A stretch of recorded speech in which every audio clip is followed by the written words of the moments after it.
Ya, penantian panjang 32 tahun Indonesia agar menjadi juara kini berakhir. Indonesia berhasil menjadi juara dalam SEA Games 2023. Tim Garuda Muda mempersembahkan medali emas sepak bola dari SEA Games 2023 dengan mengalahkan timnas Thailand 5-2 di final. Dan untuk membahasnya sudah terhubung secara virtual Akmal Marhali selaku pengamat sepak bola. Halo, selamat siang Pak Akmal. Selamat siang, salam sepak bola, salam medali emas. Iya, Pak Akmal, penantian yang sangat panjang Indonesia akhirnya terjawab sudah ya pada pertandingan SEA Games melawan Thailand tadi malam. Nah, menurut pandangan Anda, siapa dan apa yang menjadi kunci dari menangnya Indonesia di pertandingan tadi malam? Ya, kunci kemenangan Indonesia seperti apa yang dikatakan oleh Pak Jokowi tadi ya, bahwa kita punya mental untuk bersaing dengan dua tim yang selama ini menjadi bebuyutan Indonesia di kawasan Asia Tenggara, di mana kita di semifinal bisa menang melawan Vietnam dan juga di final kita bisa menang melawan Thailand.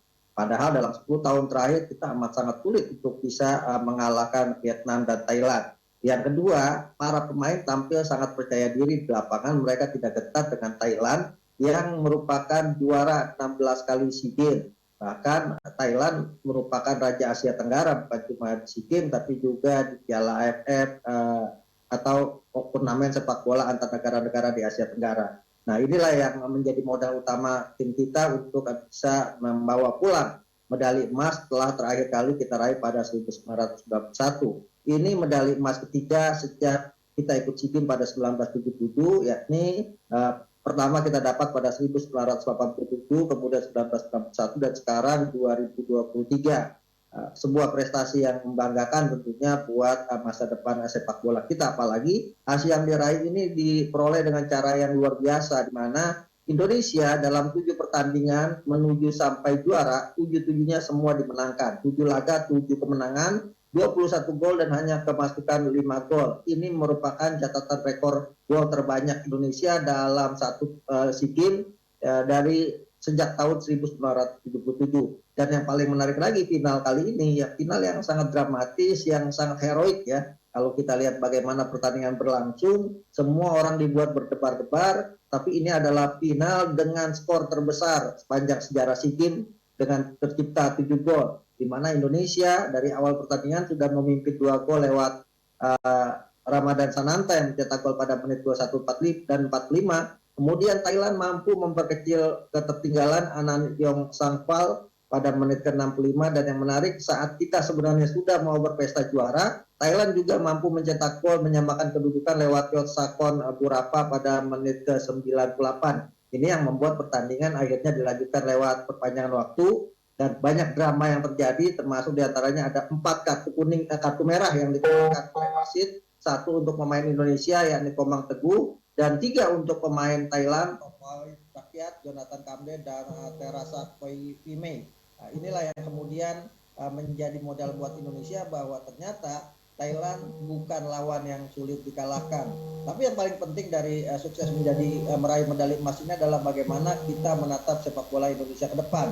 Ada jargon merebut itu lebih mudah dan pertahankan. Nah, bagaimana kemudian ke depan kita mempertahankan prestasi medali emas SEA Games ini, bahwa medali emas SEA Games bukan prestasi puncak dari sepak bola, masih ada turnamen besar lain yang akan kita hadapi ke depan. Untuk usia 23 atau U22 misalnya, ada Asian Games, ada kemudian Praolimpiade, ada kualifikasi Piala Asia U23, di mana kita akan bermain dan harusnya kita persiapkan dengan maksimal. Kenapa? Karena kita datang dengan membawa modal raih medali emas SEA Games 2023. Iya, Pak Akmal, kita bahas lebih detail terkait pertandingan semalam ini kan juga membuat kedua pihak ini naik tensi ya, bahkan terjadi adu pukul di lapangan hingga wasit ini juga mengeluarkan beberapa kartu merah. Nah, sebenarnya bagaimana Anda melihat hal ini dari kacamata pengamat? Iya, ini kan pertandingan yang bisa dibilang derby Asia Tenggara ya. Kita punya lawan berat di Asia Tenggara itu ada 3. Malaysia, kemudian Thailand, dan juga Vietnam. Setiap tim ini bertemu pasti pertandingan akan berlangsung ketat akan berlangsung keras dan akan saling sayur sangat tinggi sekali. Dan kalau kita lihat misalnya di pertandingan kemarin malam, bagaimana Thailand sangat emosional sekali karena mereka memang sangat berambisi sekali untuk menjadi juara. Thailand terakhir juara pada 2017. Tapi kemudian Indonesia mampu membuat emosi Thailand memuncak sehingga Thailand tidak bisa bermain sesuai dengan karakter bermain yang mereka miliki. Dan yang paling penting adalah Indonesia ternyata tidak berpengaruh dengan cyber atau tekanan-tekanan bahkan permainan keras menjurus kasar yang diperagakan oleh Thailand. Saya melihat Thailand kehilangan akal untuk membobol pertahanan Indonesia sehingga kemudian tidak punya pilihan buat mereka untuk bermain lebih keras dan membuat beberapa kali pelanggaran yang menjadikan final ini adalah final terkeras sepanjang sejarah SEA Games. Ada 16 kartu yang keluar, kartu kuning, kemudian ada 4 kartu merah. Dan ini catatan tersendiri buat sepak bola SEA Games, di mana partai final menghasilkan kartu yang sangat banyak sekali dan menjadi rekor tersendiri. Tapi lepas dari itu semua, yang paling penting adalah Indonesia bisa menjaga mentalnya untuk mampu meredam permainan agresif yang dilakukan oleh Thailand. Sementara insiden ini kita harus menganggap bahwa insiden ini adalah bagian dari sepak bola dan kita harus segera melupakan ini semua. Kita lebih menatap ke depan bagaimana mempersiapkan masa depan sepak bola kita menjadi lebih baik. Jadikan medali emas SEA Games ini sebagai fondasi awal untuk transformasi sepak bola kita. Bagaimana ke depan kita harus menciptakan pembinaan usia muda yang sehat, kemudian menciptakan kompetisi yang sehat, dan akhirnya kita akan mendapatkan tim nasional yang kuat. Juara SEA Games bukan bukan segala-galanya. Jangan sampai kemudian para pemain star syndrome dan akhirnya kehilangan motivasi untuk meraih prestasi lebih besar lagi dari sekarang. Dan ini menjadi tugas PSSI ke depan. Bagaimana PSSI menjadikan momentum juara SEA Games ini untuk meningkatkan kualitas sepak bola Indonesia. Harusnya memang kita bisa paralel kegembiraan kita setelah juara SEA Games. Harusnya kita lanjutkan momen terbaiknya adalah dengan Piala Dunia U20 yang harusnya dimainkan pada 20 Mei 2023 di 6 kota di Indonesia. Sayangnya kita batal jadi tuan rumah dan Piala Dunianya dipindahkan ke Argentina. Andaikan Piala Dunia bisa digelar, ini akan menjadi momentum bagus buat pembaruan sepak bola Indonesia dan juga buat perbaikan sepak bola kita dalam rangka transformasi sepak bola yang diinginkan oleh negara, dalam hal ini Presiden Joko Widodo. Baik, dari kemenangan di SEA Games masih ada Piala Asia 2023. Singkat saja Pak Akmal, menurut Anda bagaimana proyeksi terkait performance timnas Indonesia nanti? Ya, saya kurang dengar.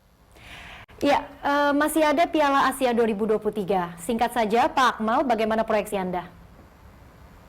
Ya, ke depan sepak bola kita harus menjadi lebih baik. Kuncinya hanya 3 yang harus dibenahi oleh PSSI kita. Yang pertama adalah membangun pembinaan usia muda yang hebat, kemudian menciptakan kompetisi yang sehat, karena kompetisi adalah kawah candra di muka dari masa depan sepak bola Indonesia.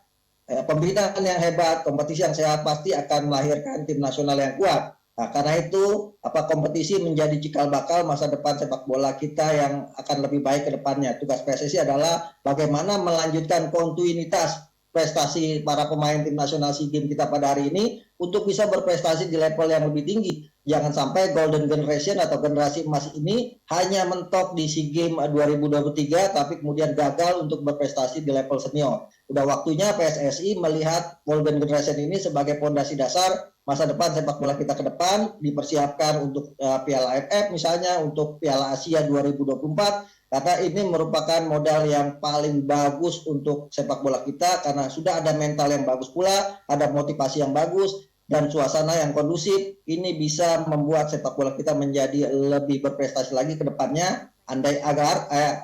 Asalkan tidak ada orang-orang yang bermain di balik layar masalah non teknis sepak bola kita, baik itu di kompetisi lokal maupun di tim nasional. Kita yakin sepak bola kita akan bangkit dengan apa yang kita raih di SEA Games kali ini. Baik, tentu kita sama-sama harapkan ke depannya Timnas Indonesia bisa menorehkan lebih banyak lagi prestasi. Terima kasih Pak Akmal Marhali selaku pengamat sepak bola sudah bergabung di Berita Satu Siang hari ini. Salam olahraga.